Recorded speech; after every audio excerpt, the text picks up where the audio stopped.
ఒకవేళ మనకు దేవుని యొక్క మాటలు వినకపోతే మనము క్రైస్తవులు కాదు ప్రియులారా. ఎవరైతే దేవుని మీద ప్రేమ ఉండదో, ఎవరైతే క్రైస్తవులుగా ఈ లోకంలో ప్రత్యేకించబడి దేవుని నమ్ముకున్నటువంటి వారిగా ఉంటూ ఉన్నారో వారందరూ కూడా ఈనాడు ప్రపంచం అంతయు కూడా ఈ ఆదివారం దేవుని యొక్క సన్నిధానాలలో ఉంటూ వారిని ఆరాధించే వారిగా ఉంటూ ఉన్నారు. అందుకనే క్రైస్తవులుగా ఉన్నటువంటి మనము క్రీస్తును నమ్ముకొని క్రీస్తును ధరించుకొని దేవుని యొక్క ఆజ్ఞ ప్రకారం నడుచుకున్నటువంటి మనము ఎలాగో ఉండాలి అని దేవుని యొక్క గ్రంథము మనకు సెలవిస్తూ ఉన్నది. అంటే ప్రతి క్రైస్తవుడు కూడా దేవుని యొక్క మాటలను జాగ్రత్తగా వినాలా. ఏం చేయాలంట?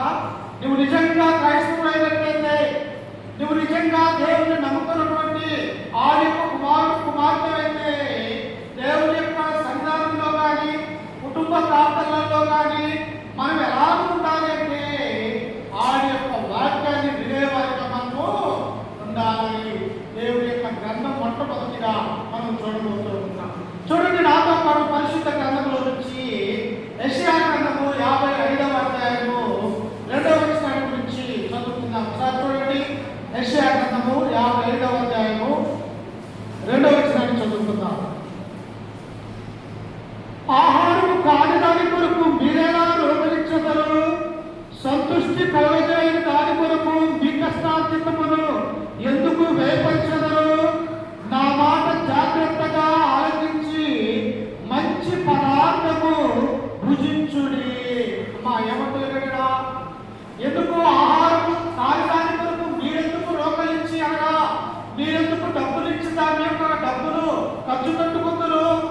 అందుకే కింద వచనంలో ఏమంటూ ఉన్నాడు ఆయన? చూడండి, నా మాట జాగ్రత్తగా ఆలకించి మంచి పదార్థమును భుజించుడి. ఎవరి మాట ఆలకించాలమ్మా? లోకంలో లోక సంబంధమైనటువంటి మాటలు కాదు. మనం క్రైస్తవులు క్రీస్తు రక్తంలో కడగబడ్డాము. యేసు క్రీస్తు వారు మనల్ని ప్రత్యేకంగా ఉండటానికి అలా కొన్నటువంటి వారిగా యేసు క్రీస్తును మనం చూస్తూ ఉన్నాం. అందుకని ఇక్కడ యెషయా ప్రవక్త ఏమంటూ ఉన్నాడు? నా మాట జాగ్రత్తగా ఆలకించి మంచి పదార్థము భుజించుడి. ఎవరి మాట ఆలకించాలట? దేవుని యొక్క మాటలు మనం అందరూ కూడా ఆలకించే వారిగా మనం ఉంటాం. ఒకవేళ దేవుని యొక్క మాటలు మనము ఆలకించడం అంటే ఈ హృదయంతో వినటము.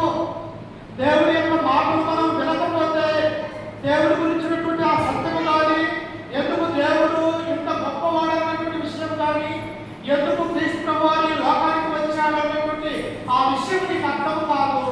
ఎప్పుడైతే దేవుని యొక్క వాక్యాన్ని నువ్వు వింటావో ఆ విన్నటువంటి వాక్యాన్ని హృదయంలో భద్రపరచుకోవడానికి అవకాశం ఉంటూ ఉన్నది. అదే వాక్యం వినకపోతే స్వార్థకుడు చెప్పేది ఏమిటో అర్థం కాదు. దేవుని యొక్క గ్రంథంలో నా గురించి ఏం రాయబడ్డాలి అనేది కూడా నువ్వు తెలుసుకోలేనటువంటి వారిగా ఉంటూ ఉన్నావు. అందుకనే దేవుని యొక్క మాటలు ఎలాగా శ్రద్ధగా, ఎంతో శ్రద్ధ భక్తిగా దేవుని యొక్క మాటల్ని వినాలి అని దేవుడు కోరుకుంటూ ఉన్నాడు. అంతేకాదు, చూడండి కింద వచనంలో ఏమనుందో, 3వ వచనంలో చెవికి నా యొద్దకు రండి, మీరు వినిన యెడల మీరు బ్రతుకుదురు. చూశారా పిల్లలారా? మనకు ఒక అనారోగ్యం వస్తుంది. కొన్నిసార్లు హాస్పిటల్కి వెళ్ళినా జబ్బు తగ్గదు, అనారోగ్యం కూడా తగ్గదు. కొన్నిసార్లు మరణించే వారిగా ఉంటూ ఉన్నారు. కానీ తండ్రి అనేటువంటి దేవుడు ఏమంటూ ఉన్నాడో తెలుసా? చెవికి నా యొద్దకు రండి, మీరు వినిన యెడల మీరు బ్రతుకుదురు. చూసారా? ఈ లోక సంబంధంగా శరీరంగా ఒకవేళ మనం చనిపోవచ్చు పిల్లారా, కానీ ఆత్మ సంబంధంగా దేవుని యొక్క రాజ్యంలో మనం నిత్యము కూడా జీవించాలి అంటే ఆయన ఏమని మనకు సెలవిస్తూ ఉన్నాడో తెలుసా? మీరు చెవి ఎక్కి నా యొక్క మాటలు వినాలా. అంటే దేవుడు ఏం కావాలని కోరుకుంటూ ఉన్నాడు? మన యొక్క హృదయము, మన యొక్క చెవులు దేవుని మందిరంలో ఆయన ఇవ్వాలని ఆయన కోరుకుంటున్నటువంటి వాడిగా మనం చూస్తూ ఉన్నాం. వింటే ఏం జరిగింది మన యొక్క జీవితంలో? కింద వచ్చిన అంటాడు చూడండి, మీరు వినిన యెడల మీరు బ్రతుకుదురు. చూసారా? దేవుడి యొక్క మాటలు వింటే నీ జీవితం మారిపోతుంది. దేవుడి యొక్క వాక్యము నువ్వు సరిగా ఆలకించినట్లయితే నీ పద్ధతులు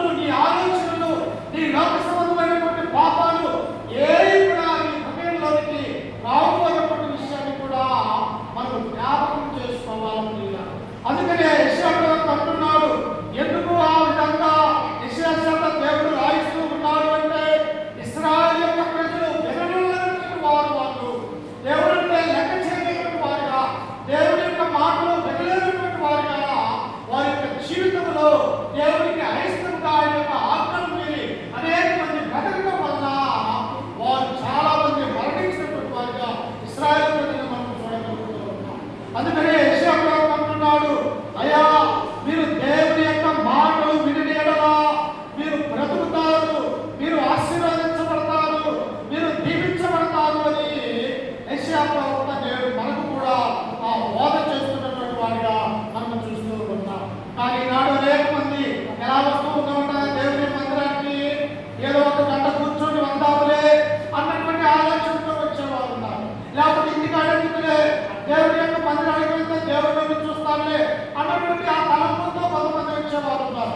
మరి కొంతమంది అక్కడికి వెళ్ళి నేను దేవుని యొక్క పాటలు పాడాలా, ఆయన యొక్క వాక్యం వినాలా, ప్రార్థించాలా, నా దేవుని నేను ఆరాధించాలన్నటువంటి వారు మరి కొంతమంది కూడా వచ్చేవారిగా ఉంటూ ఉన్నారు. కానీ దేవుడు ప్రతిదీ కూడా మనల్ని చూస్తాడు, ఆయన ప్రతిదీ కూడా మనల్ని ఆలోచనతో చూస్తాడు అని మనం జ్ఞాపకం చేసుకోవాలి. అందుకని ఇక్కడ ప్రవక్త అంటున్నాడు, ఏమంటున్నాడా, చెవి ఎక్కి నా యొద్దకు రండి, మీరు వినిన ఎడల మీరు బ్రతుకుతులు. ఏం వినాలి మనము? మనం వింటే ఎలా బ్రతుకోమంట? క్రీస్తులో బ్రతికించే వాళ్ళం, క్రీస్తులో మనం బ్రతికే వారిగా ఉంటూ ఉన్నాం. అందుకని ఈ సమయంలో చూడండి, పరిశుద్ధ గ్రంథంలో నుంచి ఇంకా మనం సెలవించినట్లయితే దేవుడు ఏమంటున్నాడు చూడండి. లూకా సువార్త 19వ అధ్యాయము 41వ వచనాన్ని చదువుకుందాం. సార్ చూడండి, లూకా సువార్త 19వ అధ్యాయం 41వ వచనం. ఆయన పట్టణములకు సమీపించినప్పుడు దాన్ని చూసి దాని విషయమై ఏడ్చి, చూసారా పిల్లరా, అక్కడే అంటున్నాడు, నా యొక్క మాటలు మీరు చెవియొట్టి వినండి అంటూ ఉన్నారు. మీరు వినని ఎడల మీరు బ్రతుకుతారు దేవుళ్ళు అని ఆ మాట అంటూ ఉన్నాడు. ఇక్కడికి వచ్చేసరికి ప్రభు అయినటువంటి యేసుక్రీస్తు వారు ఆయన పట్టణములకు సమీపించినప్పుడు దానిని చూసి దాని విషయమై ఏడ్చి, చూసారా ప్రభు అయినటువంటి యేసుక్రీస్తు వారు ఈ నా జీవితం కొరకు మనము పాపంలో బ్రతకకుండా, సాతానులో ఉండకుండా, ఆయనలో ఉండాలని, ఆయనలో బ్రతకాలని, ఆయన విశ్వాసం కలిగి నమ్మకం కలిగి ఈ లోకంలో మనము జీవించాలి అని మన కొరకు ప్రభు అయినటువంటి యేసుక్రీస్తు వారు ఆయన ఏడుస్తూ కన్నీరు కారుస్తున్నటువంటి వారిగా మనం చూస్తూ ఉన్నాం. ఎందుకు ఆయన ఏడవలసినటువంటి వచ్చినది చూడడానికి వచనంలో ఉన్నది. ఎందుకు ఆయన ఏడుస్తూ ఉన్నాడంట? నీవును ఈ దినమంతైనను సమాధాన సంబంధమైన సంగతులను తెలుసుకుని ఎడల నీకెంతో మేలు. కనీసము నీ జీవితం పరమాత్మలో లేదా ఇన్ని సంవత్సరాలు ఇంద్రియులు లోకంలోనే పాపంలోనే నీ బ్రతకంతో పాపంలోనే ఉన్నది. కనీసం ఈ దినమంతైనా ఈ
వారిగా మనం చూస్తూ ఉంటాం. అంటే పూర్తిగా ఏమైపోతున్నాము, దేవుడికి దూరమైపోయే స్థితిలో ఉంటూ ఉంటాం. అందుకనే ప్రభు అంటున్నాడు, ఇదిగో ఇన్ని సంవత్సరాలు మీరు నాలోనికి రాలేదు, కనీసం ఈ దినమందు నీవు సమాధానమైనటువంటి సంగతులు నేర్చుకుని ఎడలా నీ జీవితానికి ఎంత పేరు అని దేవుడు సెలవిస్తూ ఉన్నాడు. ఇలా మన యొక్క జీవితంలో ఆయన యొక్క సన్నిధానంలో గడుపుతా మనకెంతో పేరు అంటూ ఉన్నాడు. విషయాలను మీరు వినని ఎడలా మీరు బ్రతుకుదురు అనే వాక్యాన్ని మనం చూస్తూ ఉంటాం. అందుకని మొట్టమొదటిగా మనం ఏం చేయాలన్నా దేవుడి యొక్క మాటను మనము వినాలి, చెబుతూ అని దేవుడి యొక్క గ్రంథం మనకు సెలవిస్తూ ఉంటుంది. అందుకనే చూడండి, అపోస్తలుడైన పౌలు గారు ఎలా నేర్చుకున్నాడో, ఎలా విన్నాడో మనం చూసినట్లయితే అపోస్తల కార్యములు 22వ అధ్యాయము 3వ వచనాన్ని చదువుకుందాం. ఒకసారి చూడండి. ఇంకో బైబిల్గా అపోస్తల కార్యములు 22వ అధ్యాయము 3వ వచనం.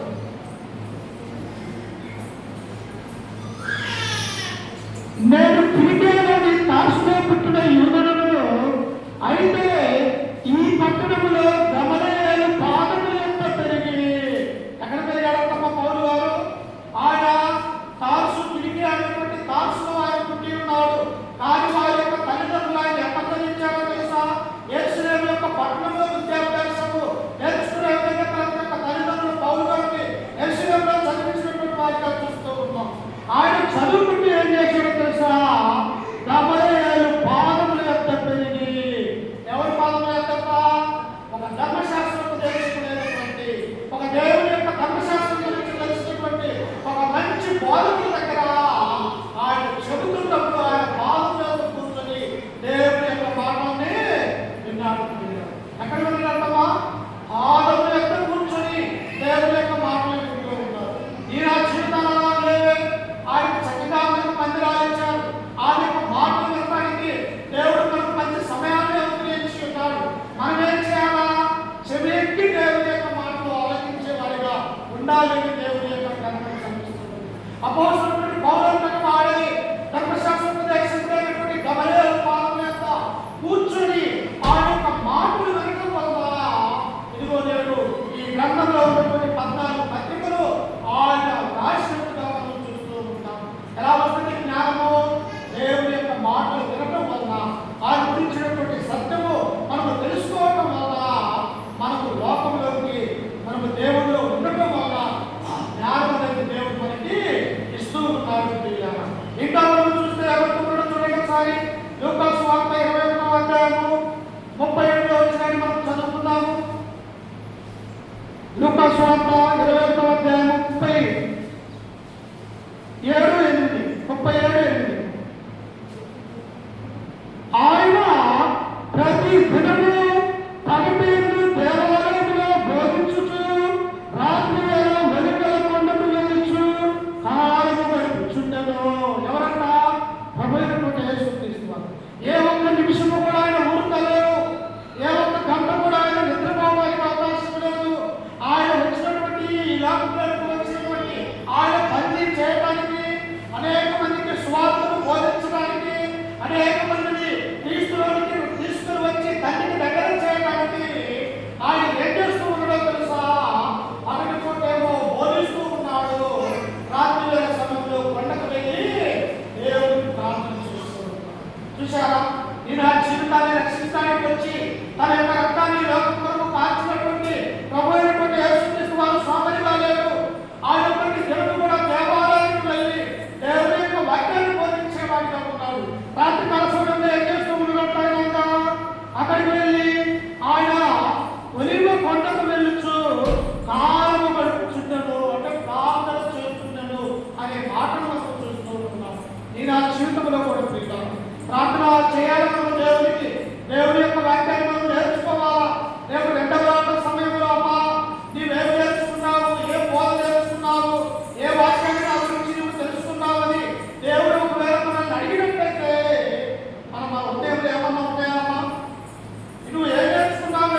దేవుని యొక్క వాక్యాన్ని బోధిస్తూ ఉన్నాడు. చూడండి ఏమంటున్నాడు, ఎప్పుడైతే ఆయన బోధ చేస్తూ ఉన్నాడో 37వ వచనం చదువుకుందాం. చూడండి ఒకసారి.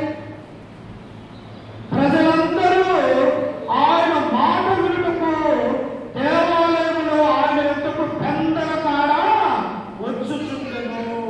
ఎప్పుడు రావాలమ్మా? పెందల కాడే దేవుని యొక్క సన్నిధానానికి రావాలి. ఎందుకో తెలుసా? నేను లేటుగా వెళ్ళిపోతే నేను వాక్యాన్ని మిస్ అయిపోతానేమో, లేటుగా వెళ్ళిపోతే ఆటలు మిస్ అయిపోతానేమో, లేకపోతే పరిశుద్ధంతో కలిసి ప్రార్థించే అవకాశాన్ని నేను కోల్పోతానేమో అని తెలుసుకొని ఆనాడు యూదులు ఇశ్రాయేలు ప్రజలు యేసుక్రీస్తు బోధిస్తున్నప్పుడు ఏం చేశారంటే వారు పెందల కాడే దేవుని యొక్క ఆలయానికి వస్తూ ఉన్నారు. మనం అలా వస్తూ ఉన్నామా? రాత్రి 10 గంటలకైతే 11ంటికి వచ్చేవారిగా ఉన్నాం, లేకపోతే 12 గంటలకు వచ్చి ఆరాధనలో పాల్గొనే వారు ఉన్నాం. మనకు ఎలా దేవుని యొక్క దీవెనలు వస్తాయి? రావు ప్రియులారా. ఎందుకంటే ఆరాధన క్రమం ఏంటో తెలుసా?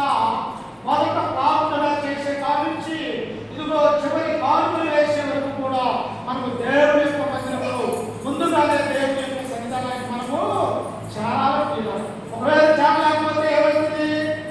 5 బుద్ధి కలిగినటువంటి కన్యకలు ఉన్నారు, 5 బుద్ధి లేనటువంటి కన్యకలు ఉన్నారు.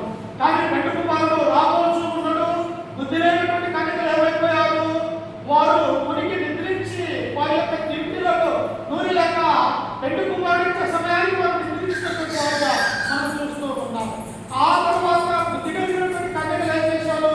వారు మేలుకొని పెద్ద కుమారుడు ఎప్పుడు వస్తాడా, పెళ్లి విందులో నేను ఎప్పుడు పాల్గొనాలా, వారితో పాటు నేను ఎప్పుడు సంతోషించాలా అని బుద్ధి కలిగినటువంటి కన్యకలు ఓర్పుతో కలిగి వారి నిద్ర సైతము మానుకొని ఆ పెళ్లి కుమారుడు క్రీస్తు కుమారుడు వరకు వారు ఎదురు చూస్తున్నట్టుగా చూస్తూ ఉంటాం. అందుకనే ప్రియులారా, మొట్టమొదటిగా మనం ఏం చేయాలి అంటే దేవుని యొక్క వాక్యాన్ని విన్నటువంటి వాక్యాన్ని హృదయంలో భద్రపరుచుకోవాలా. ఎప్పుడు రావాలంట? ఆయన పెందల కాడే దేవాలయానికి వస్తూ ఉన్నట్టుగా మనం చూస్తూ ఉన్నాం. మన యొక్క క్షేత్రంలో కూడా అలాగే ఉండాలి. అంతేకాదు రెండవది మనం చూస్తూ ఉన్నట్లయితే దేవుని యొక్క మాటలు స్వార్థకుడు బోధించేటప్పుడు శ్రద్ధగా వినాలని దేవుడు కోరుకుంటూ ఉన్నాడు. ఎలా వినాలంట? శ్రద్ధగా, మనస్సు పెట్టి. ఏ వాక్యం చెబుతూ ఉన్నాడు? ఏ గ్రంథంలో ఉన్నది అది? ఏ పత్రిక గురించి ఆయన బోధిస్తూ ఉన్నాడు స్వార్థకుడు? అందులో ఉన్నటువంటి భావం ఏమిటి? అక్కడ బోధకుడు ఎవరికి తెలియపరుస్తూ ఉన్నాడు? వారు ఎలా విని విశ్వసించారు? నేను ఎలా ఉన్నాను అని నీ హృదయం ఎలా ఉండాలంటే శ్రద్ధ కలిగి మనస్సు పెట్టి నీ వినాలి అని దేవుడు కోరుకుంటున్నాడు. ఈనాడు అలా ఉండేవారు ఉన్నా, వినేవారుగా ఉన్నామా? చాలా మంది అలా లేనటువంటి వారిగా మనం చూస్తూ ఉన్నాం. చాలా మంది నామకాత్మైనటువంటి క్రైస్తవులుగా జీవించేవారిగా మనం ఉంటూ ఉన్నాం. కానీ దేవుడు రెండవది ఏమంటున్నాడో తెలుసా?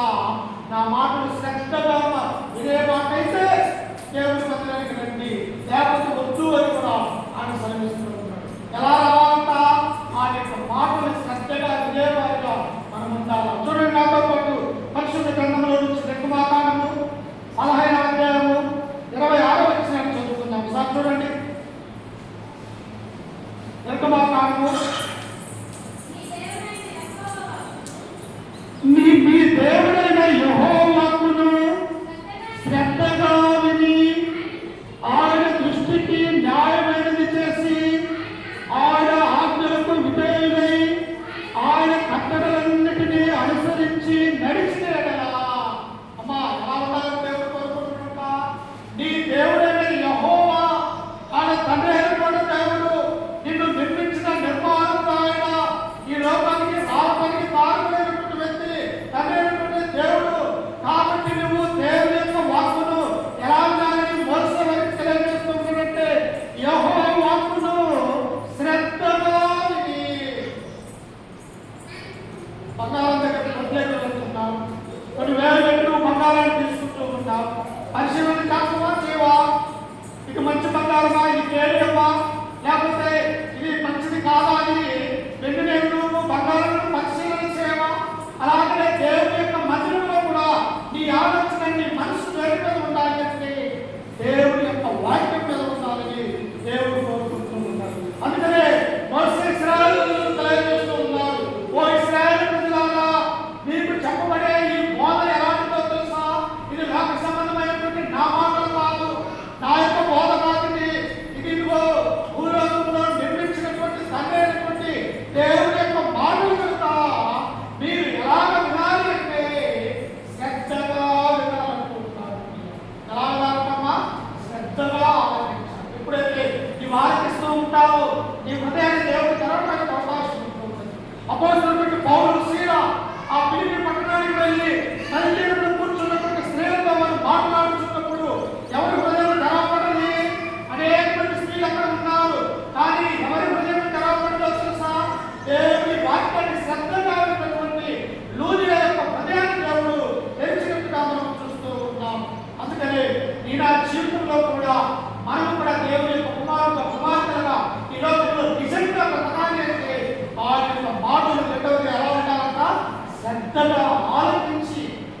స్వార్థికుడు వైపు చూస్తూ ఏం చెప్తూ ఉన్నాడు లేఖనము ఎలా ఉన్నది అని నీ మనస్సు, నీ చెవులు, నీ హృదయము స్వార్థికుడు యొక్క పట్టుదలకి నువ్వు విన్నట్లయితే నీ హృదయాన్ని దేవుడు ఎరిగిస్తాడు అనే సత్యాన్ని ఇక్కడ మనం చూస్తూ ఉంటాం.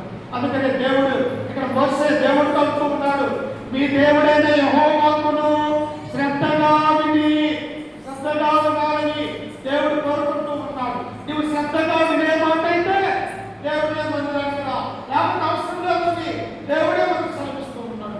ఇశ్రాయేలు ప్రజలు ఎందుకు పోయారు? దేవుడి యొక్క మాటలు వినక, దేవుడి యొక్క వాక్కులు తెలుసుకోలేక, ఆయన కట్టడాల గురించి ఆలోచన చేయక, నామకార్థమైనటువంటి జీవితాన్ని జీవించినప్పుడు వారి జీవితాల అరణ్యంలోనే రాలిపోయినట్టుగా మనం చూస్తూ ఉన్నాం. అందుకనే పిల్లారా, మన యొక్క జీవితం కూడా ఎన్నాళ్ళ కలము మనం ఈ భూమి మీద మోసే 90 మానవుని యొక్క ఆయుష్షి 70 సంవత్సరములు, అధిక బలమున్నాయా 80 సంవత్సరములు, ఆయనను వారి దినము ఆయుష్కారమే అన్నారంటే ఒక 70 లేకపోతే 80 బ్రతకగలిగిన ఎక్కువ మనం బ్రతకలేమన్న సత్యాన్ని కూడా మనం ఆలోచన చేయాలి. అందుకనే యెహోవా ఏం చేయాలని మనము శ్రద్ధగా వినాలని దేవుడు కోరుకుంటున్నాడు. ఒకసారి చూడండి, ఇంకా ఇర్మియా గ్రంథము 6వ అధ్యాయం 10వ వచనంలో మనం చదువుకున్నాము. ఇర్మియా గ్రంథము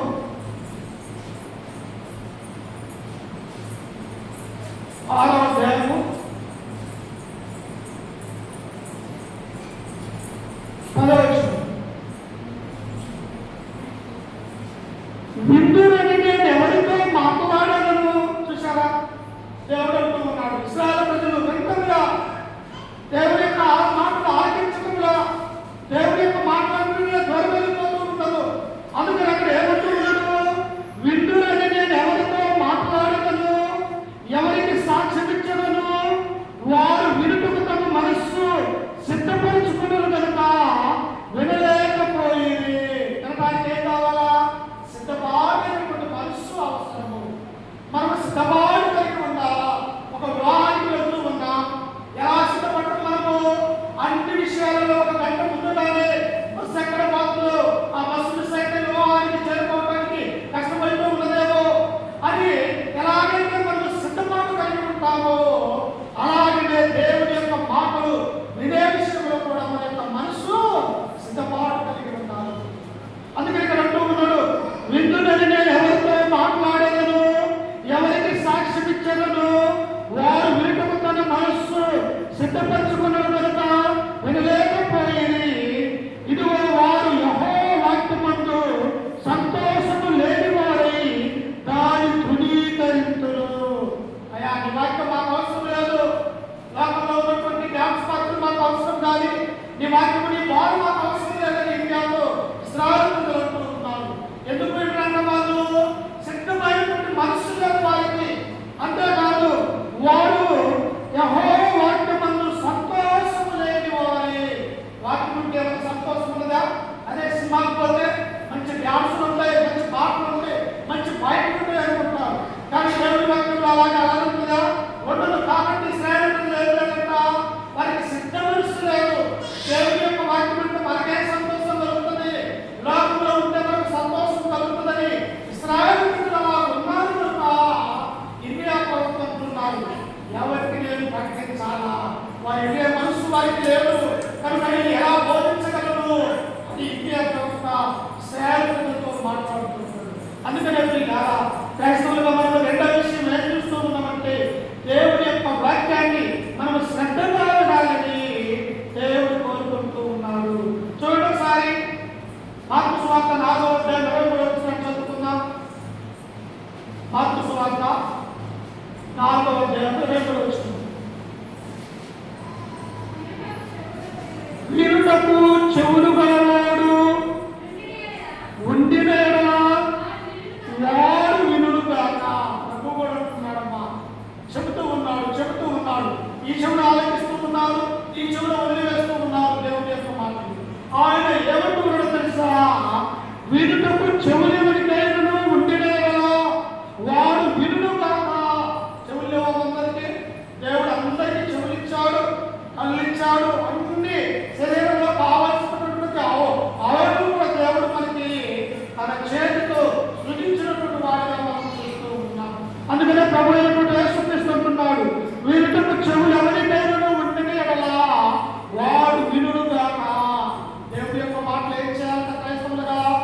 వినాలా.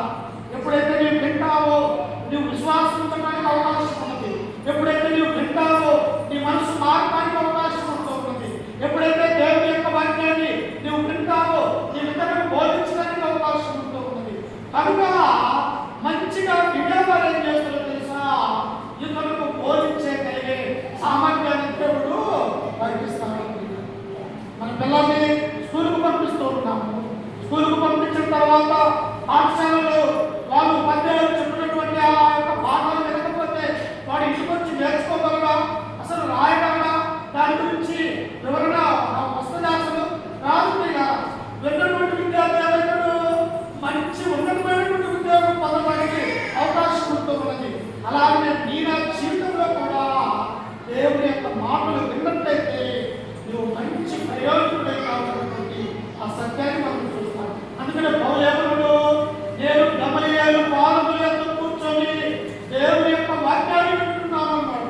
ఆయన పాదముల యందు కూర్చొని నేర్చుకోవడం వల్ల ఈ ప్రపంచమంతా కూడా అపోస్తలుడైన పౌలు గురించి ఆయన యొక్క పేరు మార్పుతున్నట్టుగా మనం చూస్తూ ఉన్నాం. నీ నా జీవితంలో కూడా ప్రియులారా దేవుని యొక్క వాక్యాన్ని అశ్రద్ధగా చేయకూడదు. నేను ఒక్కొక్కసారి స్వాతంత్రం కోరిక వెళ్ళినా తెలుసా, కనీసము కూర్చొని పక్కకు తెలుసా, వారు చెబుతున్నటువంటి ఆ బోధ మనం వింటున్నట్లయితే మన హృదయంలో భద్రపరుచుకొని మన మనసు స్థిరపరచుకొని ఇతరులకు ఆ వాక్యాన్ని బోధించడానికి మనం నేర్చుకునే వాళ్ళు ఉంటాం. దేవుని యొక్క మందిరంలోకి వెళ్ళేది రెండో పాయింట్ ఏంటో తెలుసా, వారి యొక్క మాటలు మనం ఏం చేయాలన్నా శ్రద్ధగా మనస్సు పెట్టి మనం విన్నట్లయితే దేవుడు మనల్ని దీవించేవాడు. ఒకసారి చూడండి,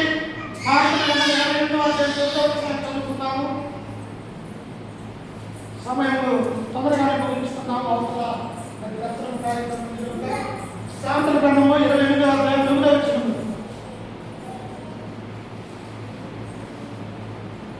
ధర్మశాస్త్రము విరగడకుండా చెవిని తొలగించుకుని వారి ప్రార్థన హేయము. కొంతమంది ఏం చేస్తారు, ఎండ పొద్దుగులు తొందరగా ముగించవచ్చు కదా అన్న ఆలోచన కలిగి ఉంటారు. కానీ న్యాయకుడు సదావరంతో ఉన్నాడు. ఏమంటున్నాడో తెలుసా, ధర్మశాస్త్రము వినబడకుండా చెవిని తొలగించుకుని వారి ప్రార్థన హేయము. నువ్వు ఎలాగైతే దేవుని యొక్క వాక్యం నుండి తొలగిపోతూ ఉన్నావో, నీవు మరపెట్టినప్పుడు కూడా దేవుడు ఏం చేస్తున్నాడా, నీ ప్రార్థన కూడా లెక్క చేయడు, నీ ప్రార్థన కూడా దేవుడు వినడు అన్నటువంటి సత్యాన్ని మనం చూస్తూ ఉన్నాం. అందుకనే జ్ఞానైనటువంటి సొలొమోను అంటున్నాడు. అదే 29వ అధ్యాయం 1వ వచనంలో మనం చదువుకుంటే, ఎన్నిసార్లు గద్దించినను లోబడేవాడు మరి తిరుగు లేకుండా హఠాత్తుగా నాశనమగును. చూసారా, ఎన్నిసార్లు బోధకులు చెప్పినా కానీ, ఎన్నిసార్లు దేవుని యొక్క మాటలు నీ వింటున్నా కానీ నీ మనసు మారకపోతే దేవుడు నీకు 10 లేదనుకుంటే ఏం చేస్తున్నా, నేను తీసుకొని వెళ్ళిపోతాడు. అందుకని ఇక్కడ ఏమన్నాడు, ఎన్నిసార్లు గద్దించినను లోబడిన వాడు మరి తిరుగు లేకుండా హఠాత్తుగా నాశనమవును. ఇక తిరుగుండదు. నీ గురించి దేవుడు ఆలోచన కలిగి ఉంటే, ఇక నీ లోకంలో పని లేదని దేవుడు నిర్ణయం తీసుకుంటే నీ వివాహంలో పుట్టడానికి అవకాశం లేదు. అందుకని ఇక్కడ దేవుడు ఏమన్నాడు, ధర్మశాస్త్రము వినబడకుండా తమ చెవులను తొలగించుకుని వారి ప్రార్థనలు నాకు హేయము అంటూ ఉన్నాడు. నిజంగా దేవుని యొక్క వాక్యం అంటే ఏంటో తెలుసా, సజీవమైనటువంటి దేవుని యొక్క వాక్యము ఒక పదులు కలిగినటువంటి కత్తి లాంటిది. దేవుని యొక్క వాక్యము చాకలి వంటి సబ్బు లాంటిది. దేవుని యొక్క వాక్యము ఒక అగ్ని లాంటిది. దేవుని యొక్క గ్రంథము మనకు సెలవిస్తూ ఉన్నది. అగ్ని లాంటి వాక్యాన్ని నీ హృదయాన్ని సబ్బులాగా ఆ యొక్క మరకలు తుడిచే ఆ సబ్బు లాంటి వాక్యాన్ని, కత్తి లాంటి ఆ వాక్యాన్ని నీ వినకపోతే నీ మనసు ఎక్కడ మారుతుంది ఒకసారి ఆలోచన చేసుకోండి. వాక్యం వింటే హృదయంలోని పాపం అనేది రాదు. నీ వాక్యం సరిగా విన్నట్లయితే నీ హృదయంలో పాపం ఆలోచనలు రావు. నీవు దేవుని యొక్క వాక్యాన్ని సరిగా నీ హృదయంలో భద్రపరుచుకున్నట్లయితే నీవు పాపం చేయడానికి కూడా వెనుకడుగు వేస్తావు. ఏసేవడు పొందికొని భార్య ఏసేవుడు ఇబ్బంది పడుతూ ఉన్నప్పుడు ఆమె ఎలాగైనా ఏసేవుడు పొందుకోవాలని ఆలోచన కలిగి ఉన్నప్పుడు ఏసేవు ఏమన్నాడో తెలుసా, అయ్యో నా దేవుడి విషయాన్ని చూస్తా ఉంటుంది, అక్కడి నుంచి